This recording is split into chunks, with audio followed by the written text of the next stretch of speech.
Time to talk some fairgrounds racing right here with Barry Spears. I'm Gino Bacola. Thanks so much for hanging out with us. If you're listening on the podcast or on the YouTube channel, make sure to subscribe below to the YouTube channel. We'll have a lot of videos like this coming up as we are on the road to the Kentucky Derby.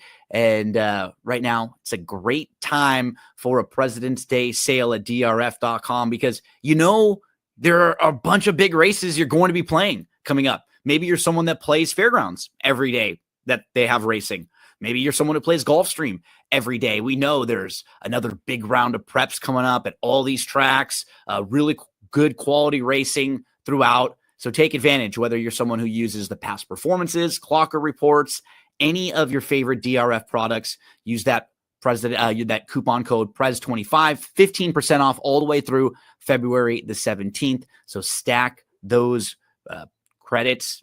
You can stack the clocker reports. You can stack any of the tools that you'll use over at drf.com. Barry, we get the next big round of prep starting, my friend. We're already to the Risen Star. Can you believe it? Time is flying. I was just thinking about that the other day when I was thinking about like the timing of the Gulfstream meet. It literally feels like yesterday that you and I were just talking about like opening day at Gulfstream. They're opening a little early this year, and it's right around Thanksgiving. And now we're already up to a Risen Star, which means this is like the next big prep race, a 50-pointer here, and this one kicks off the next big round of preps. Yeah, time flies, and I still don't have a horse that I've zeroed in on for the Derby yet. One or two for me that I'm kind of curious to see where they'll go next that I'm high on, but yeah, not quite that for sure this is my horse right now. But like always, man, when Fairgrounds has these big cards, they're solid. I mean, we have a lot of really nice undercard races. We're going to talk about the late pick 5, you and I. And as we get ready to dive into it, we'll look at the DRF past performances, races 10 through 14.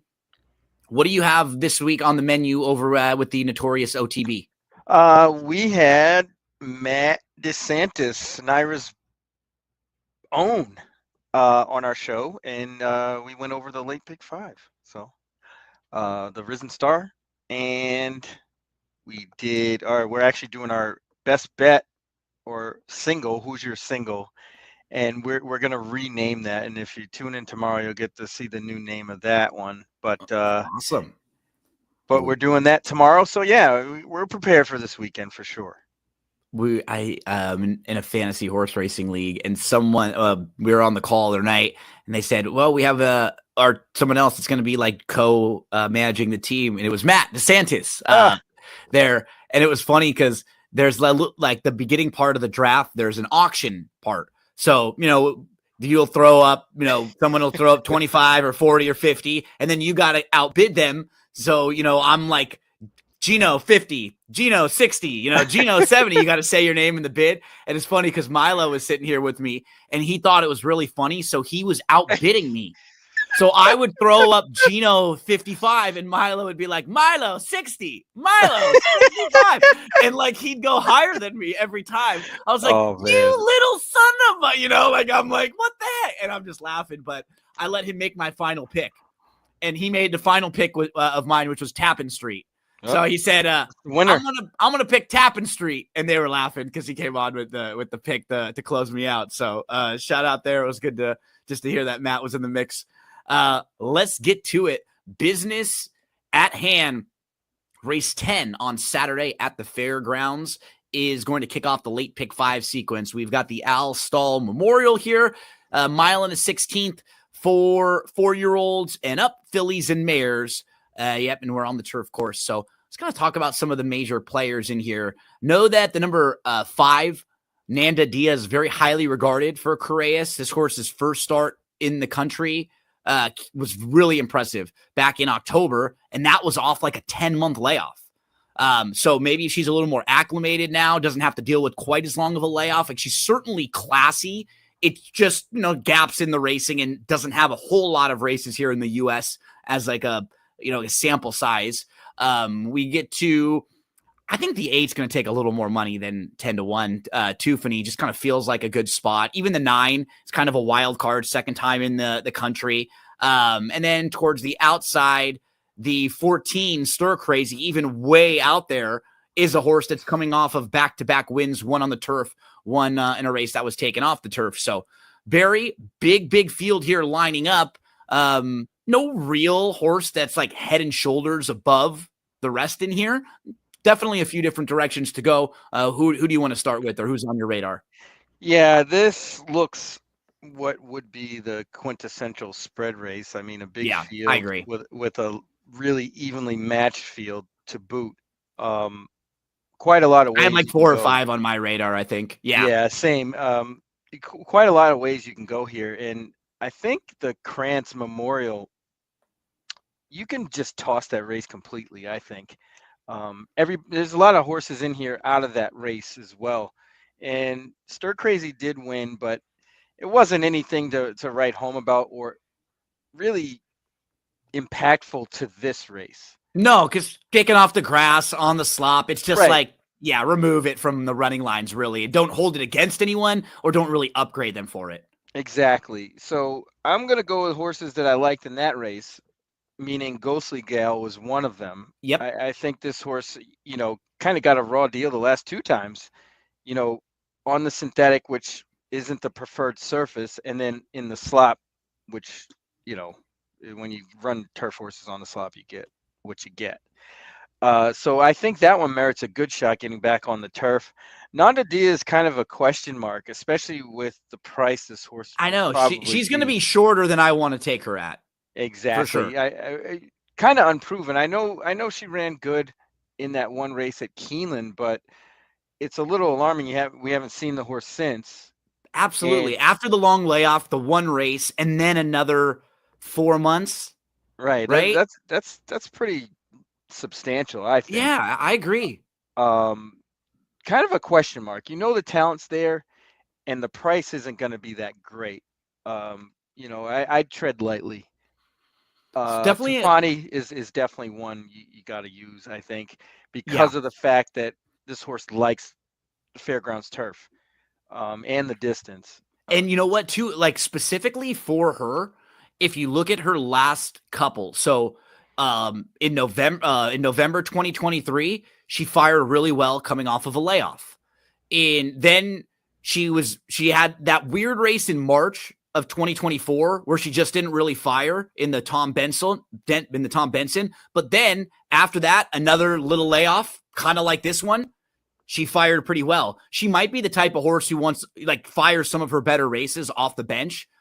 For a barn who's certainly capable off the bench, I think she Yeah. fits pretty well with this group.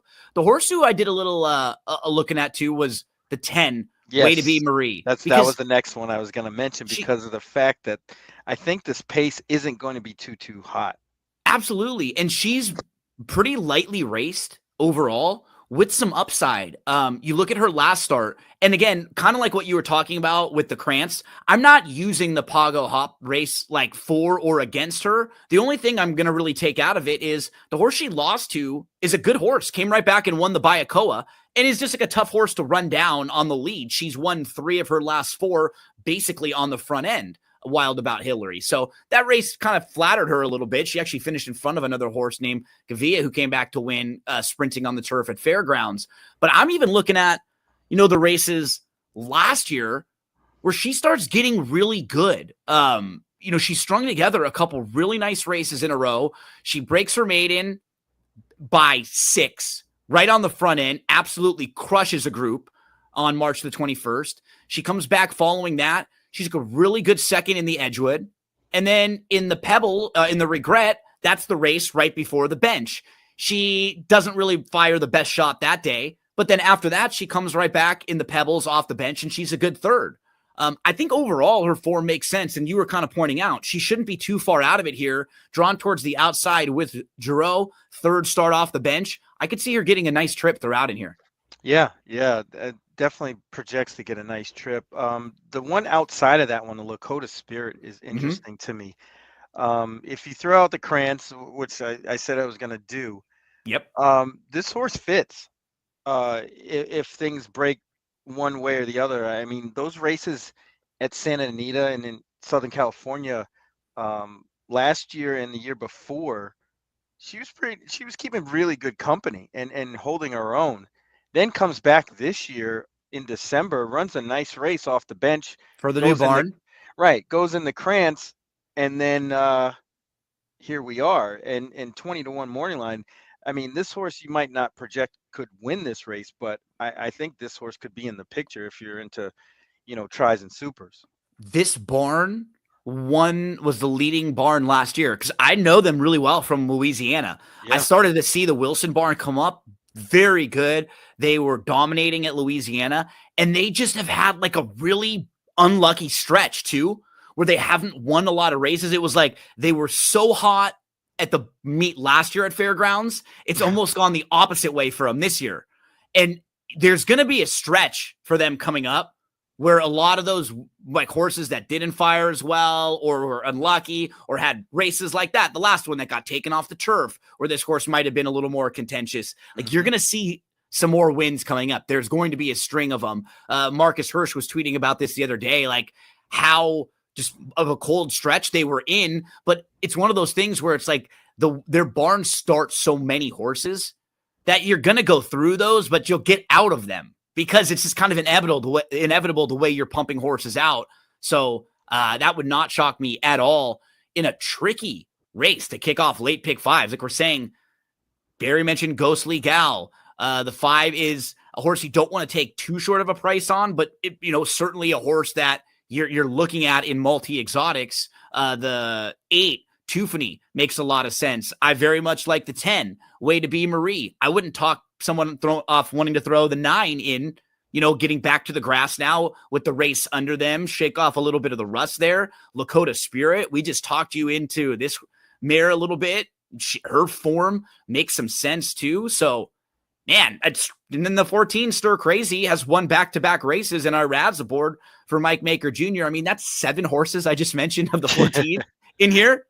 Not an easy way to go. If you're looking for like 1 or 2 leans, I'll throw the 10 out. Barry started with the 2, Lakota Spirit, or Barry started with the 2, Ghostly Gal, and then we have some others after that, but 2 for Barry was kind of the starting point. 10 for me, kind of the starting point, and then a definite spread race. We both felt like as it just seems like you can shorten up Barry as we move along, right? In coming races, like the Mine Shaft Grade 3, I thought was really interesting. That's going to be race number 11 because you have like the 5 Catching Freedom, who's making his first start. He's your Louisiana Derby winner from last year.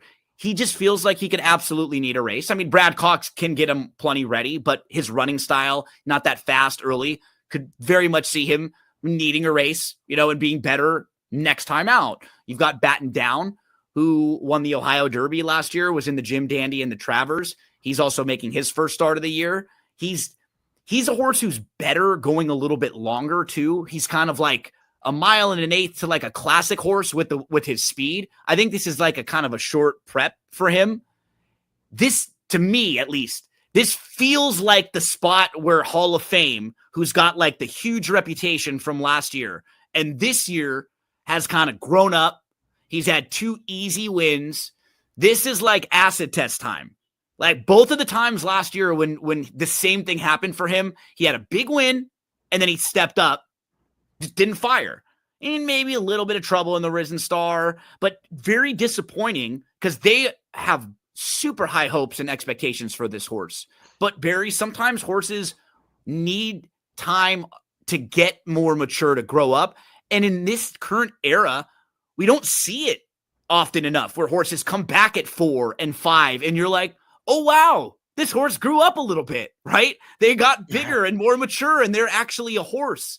I don't know if he wins or loses, but my first thought was I would go run to the bank if this horse is 4-1.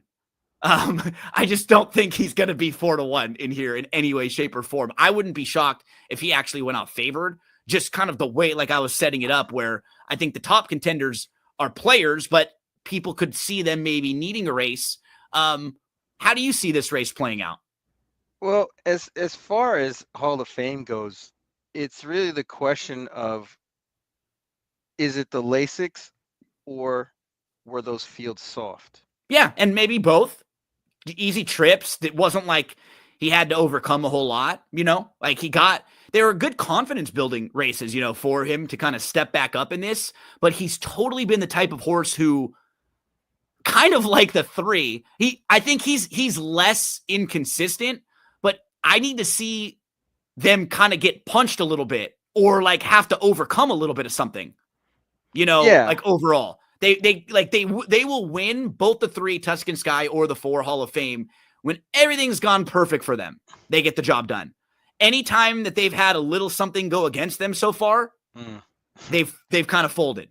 Yeah. Hall of Fame's a really tough read in this race. But I think that 4-1 might be solid. I think you might get that because I'm under the notion the outside horse is probably going to take more money than usual. This is a solid horse too. This horse is legit. He ran really well last time behind Hit Show. He will take money, and he has a big say in this race. I just don't know if this distance is his best, right? I think Precisely. He might be better a little bit shorter, but he certainly could be a nuisance to the other speed horses in here. Right, and that's from where I'm sitting, that's where I want him, because I think Catching Freedom kind of outclasses this field. Despite his terrible running style, I still think he's faster than everybody else, and there should be enough pace for him to run into to run these horses down. Because Batten Down only has one way. This certainly seems like a real prep for him. Right, I think he's getting this race under just him getting and then started. Yeah, go a little longer next time out. Add in Hall of Fame to that mix, and this pace is going to get fairly hot. And it just puts Catching Freedom in the best position possible.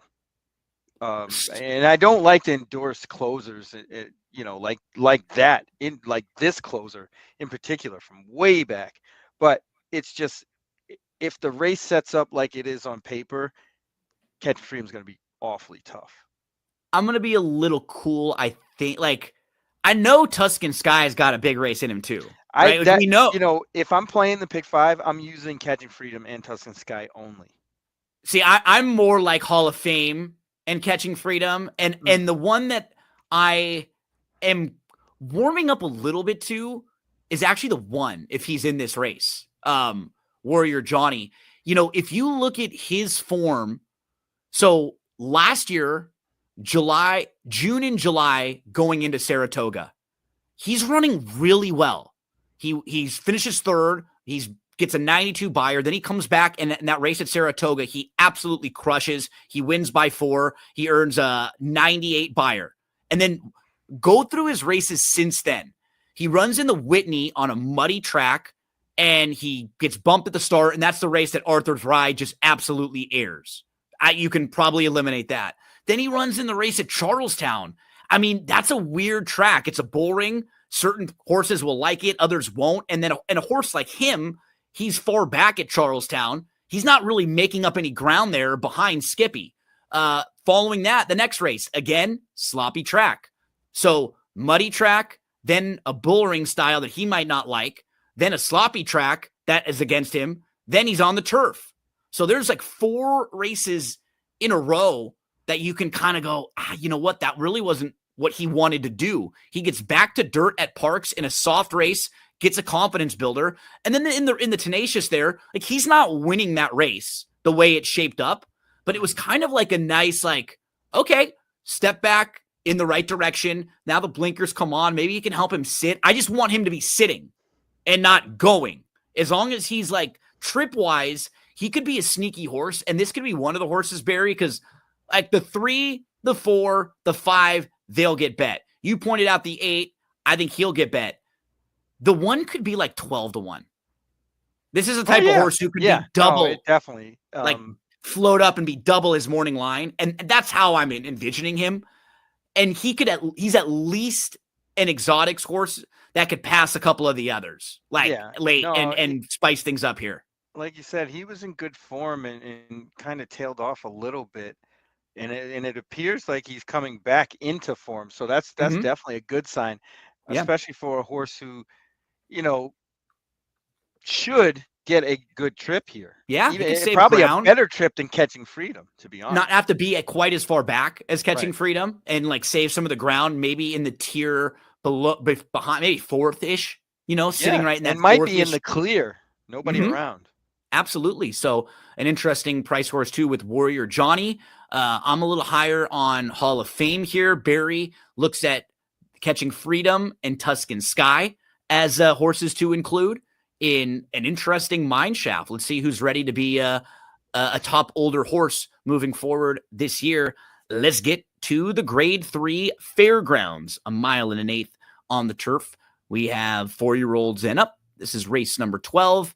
And I thought, just based on the odds, it looks like there's kind of 4 horses that are going to take a good amount of action in here. One of them is the one, What Say Thee, for Maker, who's just gotten this guy in really nice form. It's like a Maker special. He's a 7-year-old. He claimed this horse for $35,000, and he rattled off like 5 wins last year after claiming him out of 8 starts. And he comes off of a win last time out. Actually beat one of the other major players I was going to mention, Taking Candy, who has not done much wrong in his career. He's lightly raced. He is a horse who wants to sit close, and he has a little bit of upside. They're 7-2, 4-1 on the morning line. And then you've got the 2, Gigante, who's in excellent form, loves fairgrounds. He's won 8 of his 19 starts. He's won back-to-back. One of them was off the turf, so it's not really relevant here, but his turf form is fantastic. So it was just nice to see him get into the winner's circle again there.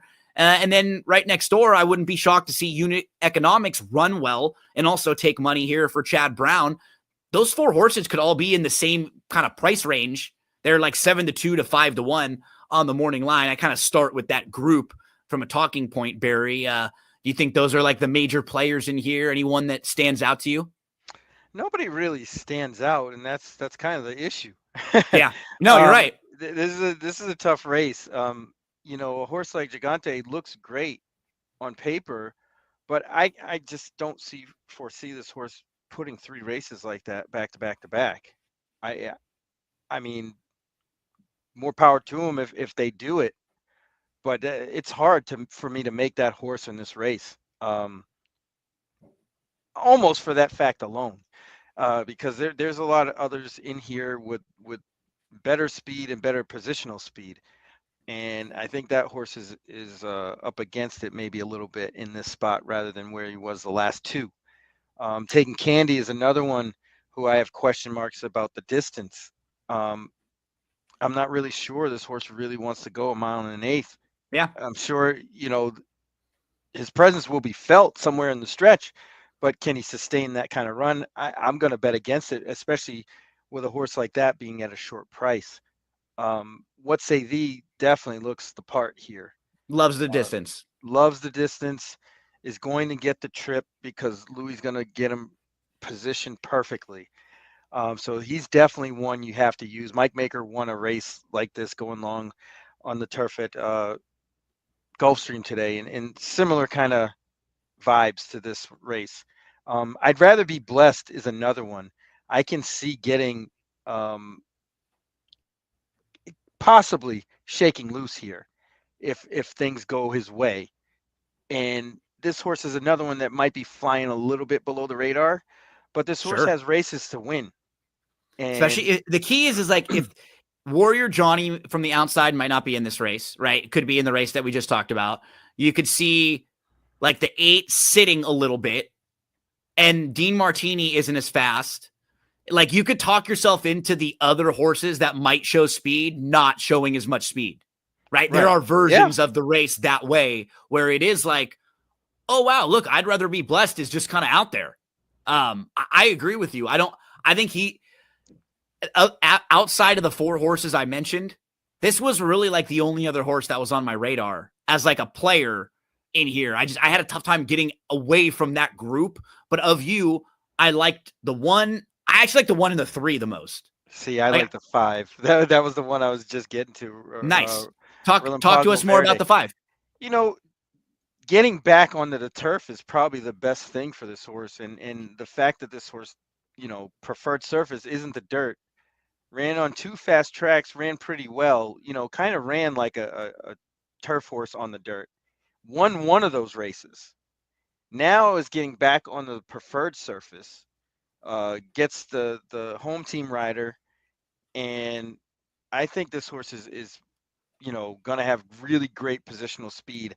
I want to say that they're going to match strides with the one, or try to get close to that and kind of outmaneuver him. And I mean, that would be the best plan in this spot. the reason why he's a little sneaky too, just on speed figures, is because like his recent turf races have been rained off the grass, right? Mm-hmm. Like he's not been on the turf. So you just go back to his last grass race and how strong of a field that ended up being. So the Winter Battle of Normandy rattled off 4 wins in a row before heading to the Pegasus World Cup turf, and then just had like a wide and a tough trip in that race, but was in really nice form. And then Truly Quality had won 3 in a row, back-to-back graded stakes races before that most recent San Marcos, where just didn't really get the type of trip he needed. There goes Harvard, won on the front end. But that was a good field. And the horse that I'm about to talk about in a second, your horse beat my horse on the front end, the 3.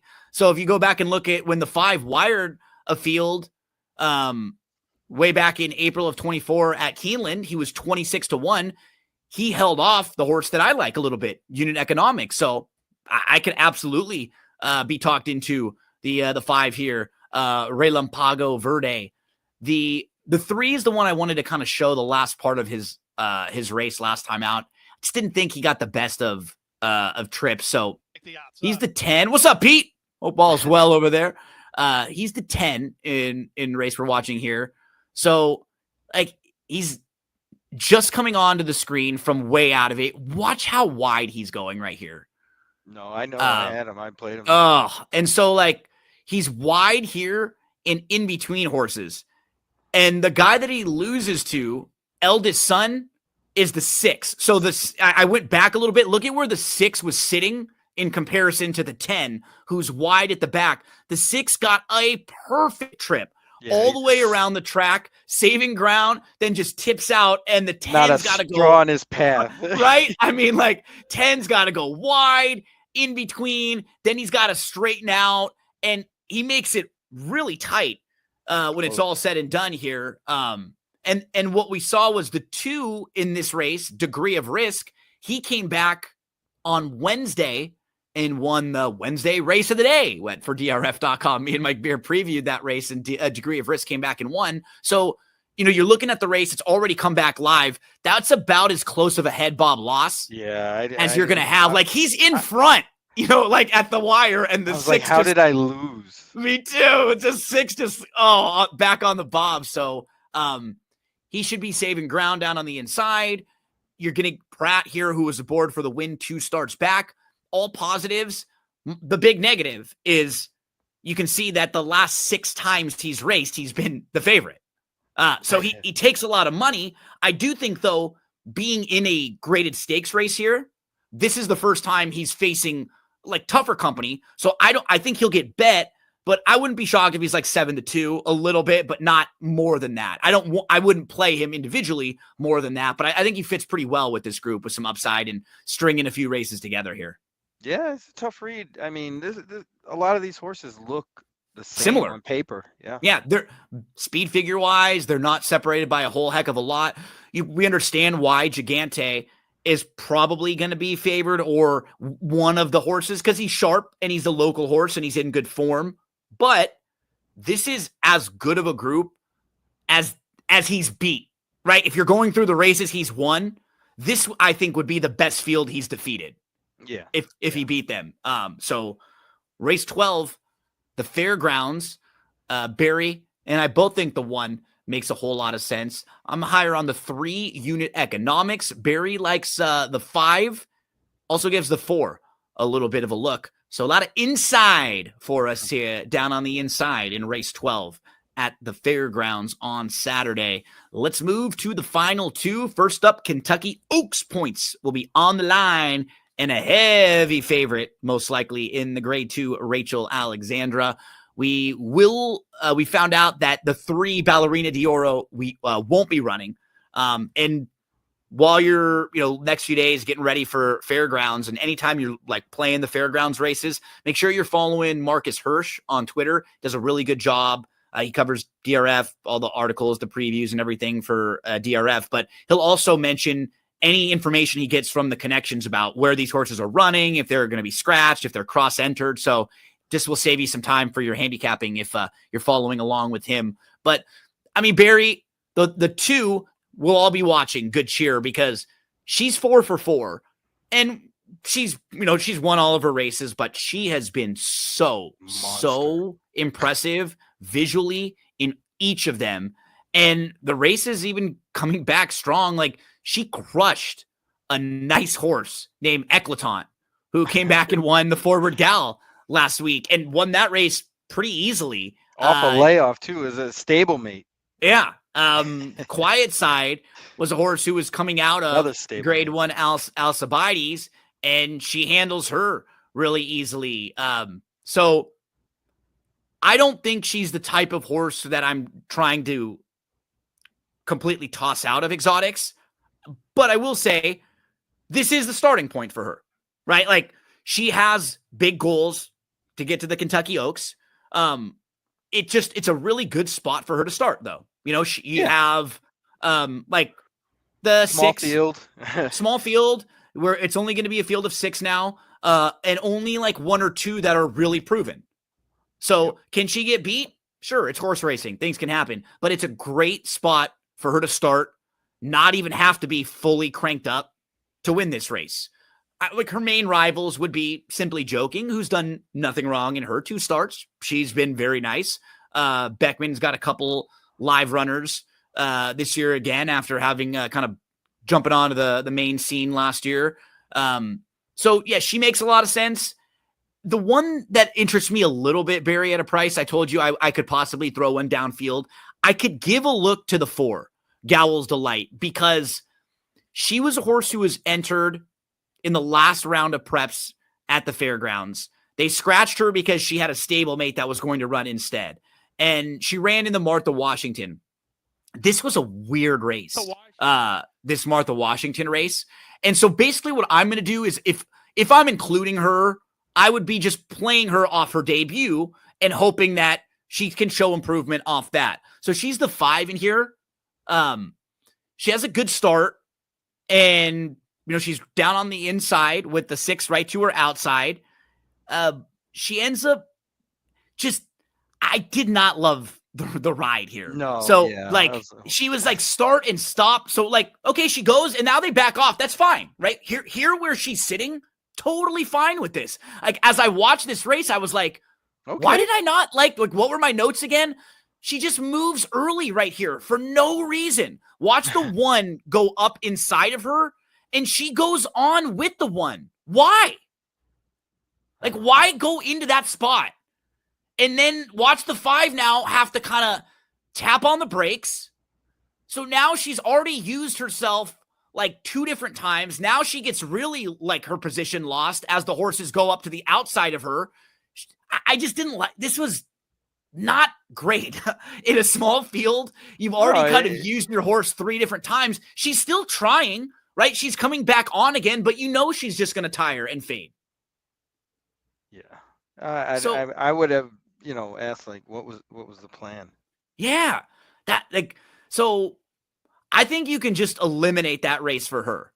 And I'm just going to play her off of her debut, which was a pretty good win. I mean, if you're comparing her debut to some of the early races of Good Cheer, they're probably comparable. She has a little bit more of a fitness edge.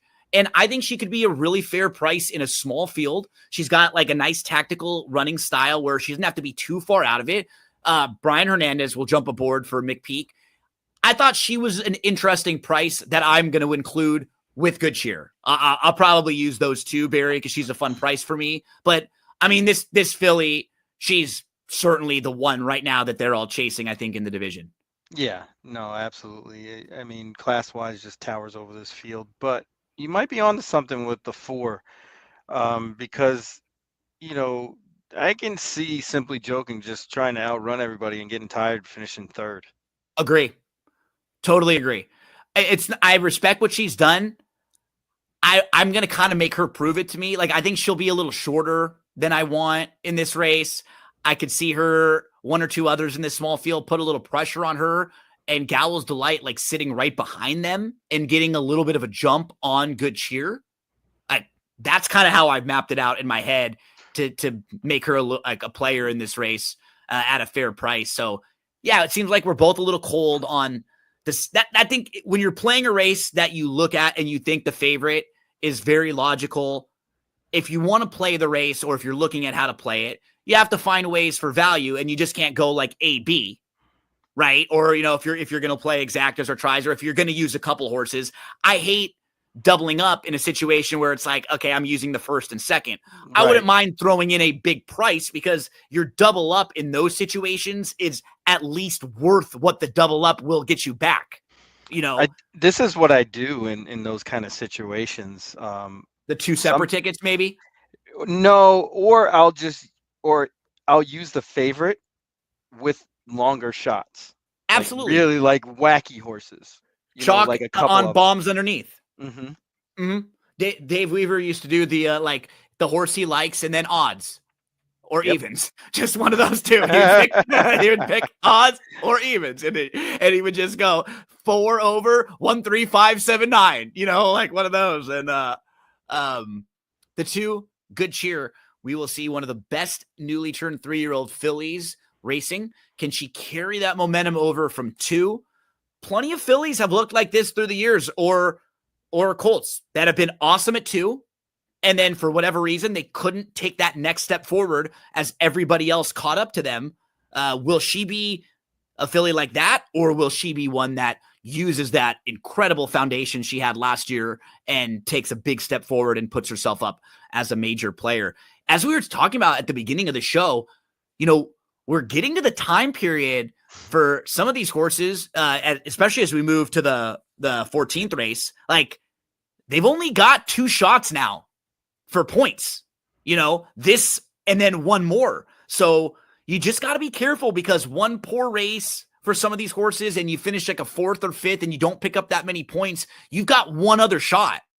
And as we move to the Risen Star Barry race number 14, that was sort of the thinking with the number 9 Built, who won the Gun Runner, ran in the Lecomte, and you can tell when you're watching the race, this horse does not like that sloppy track at all. And his connections have said so. His trainer said like he didn't like it, but he kept kind of coming, yeah, just based on class and like just based on the fact that this horse has some talent and some ability.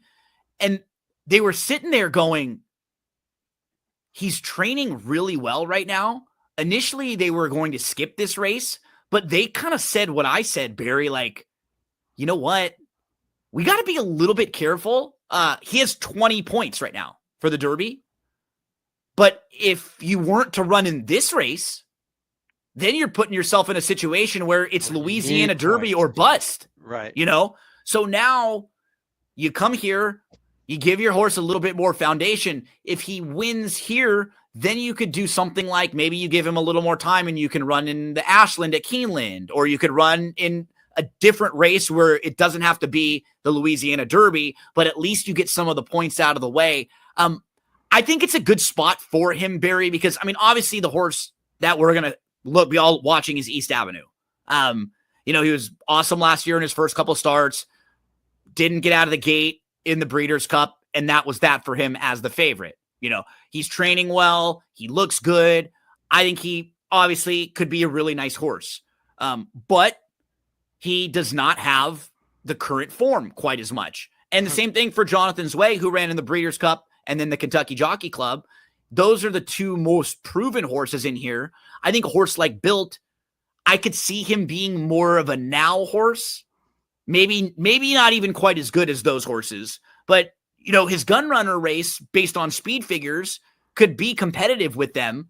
I think he could maybe offer us a little bit of value. 3rd start of the bench, kind of a now horse, and he showed us that he can pass horses too. He doesn't just need the lead. Drawn pretty well in here. He's one that's going to be in the mix for me, Barry, but talk to us about how you see this race.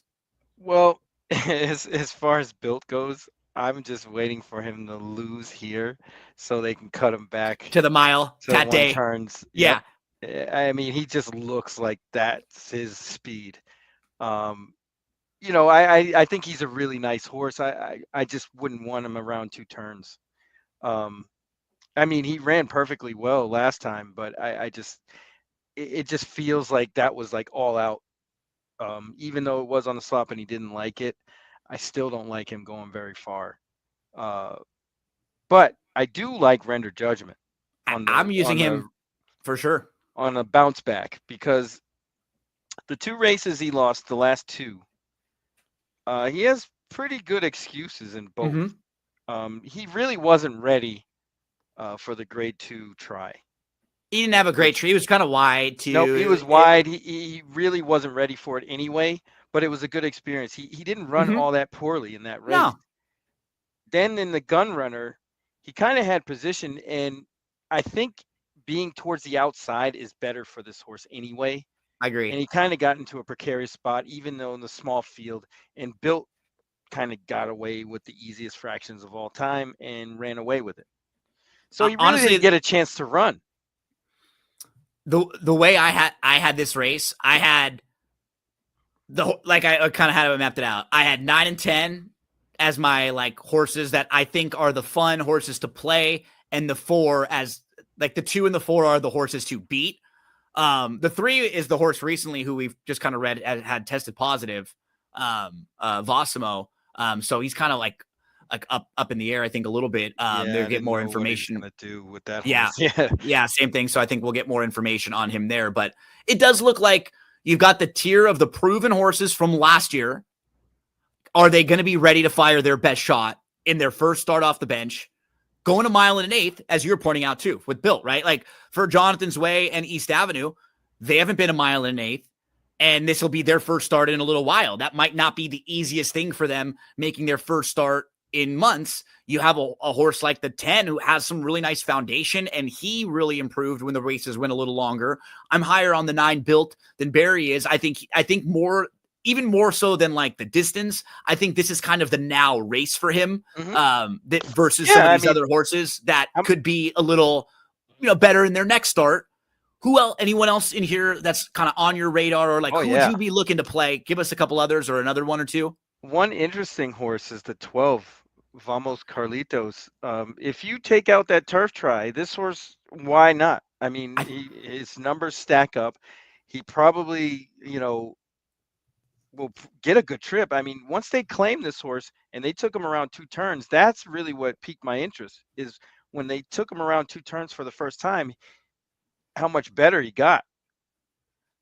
I mean, he may not win, but I would be willing to put him in tries and supers for sure. So I'm pretty sure that this was David Aragona's top pick in the preview that they did too. So I got anytime I see him giving a horse endorsements, I will definitely take another look. So like right there with you, just eliminate the turf race, and you look at 3 other races that are solid, that are good. Like if you're looking at this race as a race where the top contenders, the 2 and the 4, could need a race, as Barry pointed out, I can see people getting to the 9 as a horse who maybe they don't love the distance. You could easily try to get around the top couple contenders in here, thinking they either don't want to go this far or they might need this race. Like I could see anyone wanting to open this thing up. Yeah. Like this is the type of race where you do. 13, the 12 and 13 kind of fit that description that we were just talking about. Yeah. Where they were kind of second tier, especially the 13. Yeah, because that one's proven to be kind of on this level. He's kept company with like not been overmatched by this type of group either. It's a very interesting prep race because you've obviously got one of the really good horses from last year to start with, but the last time we saw him, he completely missed the break. So he's going to get. He's going to get bet a little bit, but I also think they're going to be very aggressive. Aggressive, yeah. Right? Just making sure that, like, adamant about getting out of the gate, getting to the lead, and that off the bench, going a mile and an eighth, like some of these horses down to the inside, they try to hold that position. Like American Promise, I don't think he's going to give up a lot of ground. Like he's going to try to hold his spot down there for the coach. Kind of feels like the 10 for both of us as the real fun price horse. I'm a little more on the 9, and then a couple to the outside that are live that Barry throws in. Vamos Carlitos, Magnitude could be really fun horses to use in your multis. You didn't really talk a whole lot about them. Like, what's your thought on East Avenue? He's got to prove it. I mean, his races are brilliant. Yeah. But I mean, he's just got to prove it because he went out west and got thumped pretty badly. I know he had a bad start. So he to me, he has a lot to prove, and being 9-5 in this race off a decent sort of layoff, it's tough to take. I don't think he's going to be 9-5. I think him and Jonathan's Way are going to be a lot closer. A little closer. 9-5 and 4-1, but he should be favored, and we'll see. I mean, he's got a lot to contend with. Yeah, he's his. And maybe it's unfair to do this type of thing because every horse is an individual, but Sure. The profile of his horse, like the very good, precocious horse with a lot of speed that doesn't really step up in the Breeders' Cup. Like we said, he has an excuse for sure. But then like coming back the next year, like I just typically they fade. Right? Usually Yeah, like this isn't like it doesn't make me all warm and fuzzy in my belly. You know what I Not mean? Not at like, 9-5. No, because you know that they're going to be short. And they got a lot to prove still. Did they grow up? It's still a tough distance here. Like, I mean, I'm just comparing like him versus in the prior race, Good Cheer. Like, she's in a much softer, smaller field where she'll probably be able to get the trip that she wants exactly. This is a little bit different. He's got a big field to deal with in here too, right? Like another step slow a little and you're in some traffic. And then all of a sudden we're 2 races in where we're throwing up excuses and we're saying like, yeah, he's a real need the lead, one-dimensional type. So I think visually his past performances look better than they actually are. Yeah. Because that 95 buyer in the middle there, that was the softest trip of all time. Oh, yeah. Remember, Ferocious, who's quirky, was like banging around in the starting gate, didn't get out of the gate, and this horse just flew early. And now it's still a little early to do this, but like now we're starting to look back at this field too. It wasn't that strong. Like look, the second place finisher, the third place finisher, Dapper Moon's been a little disappointing in like his stakes races. The fit, like you're going through the field now. You're like, oh, you know what? Maybe this wasn't that great of a group that he just sort of handled and he got out front. So good opportunity to take swings against at some very fair prices if you're not quite as high on Jonathan's Way or East Avenue. Kentucky Derby points, 50 points to the winner. So this is the first big 50-point prep race. We've got the Risen Star. Then actually on Sunday, we go, we hop in the DeLorean for a minute. We go back in time to a 20 points race in the Sunland Derby there. Then we got next week, one more 20 points race at Turfway, John Battaglia Memorial. And then we're up into like the 50s with the Rebel, with the Fountain of Youth, Derby, with the Gotham. Those are all 50, San Felipe. And it's actually that March 1st day where we get Fountain of Youth, Gotham, and San Felipe. Oof. So we'll have all 3 of those big 50-point prep races, all graded stakes. We'll get a lot of like shape happening after that March 1st. We'll kind of get a good idea of like the tiering. Because then after that, we get to Tampa Bay Derby. Oh, and then how about that Virginia Derby? Oh, man. Forgot about that this year. New points race. Newly added Virginia Derby. That'll be a lot of fun. And guess what, folks? Over the next few months, anytime there's a big day somewhere, there's big racing going on, Barry and I, we're going to take care of you. We're going to do our best to try to lead you in the right direction, get you some winners. Barry, my friend, will be following along with the Notorious OTB. Anything else you want to mention before we get out of here? Nope. Let's get this money. Let's do it. Best of luck at Fairgrounds, everyone. Don't forget President's Day sale all the way through February the 17th. 15% off. Make sure to use that coupon code there, PRES25. Before we get out of here, we say hello to Joey Cleveland and the Soothing Sounds.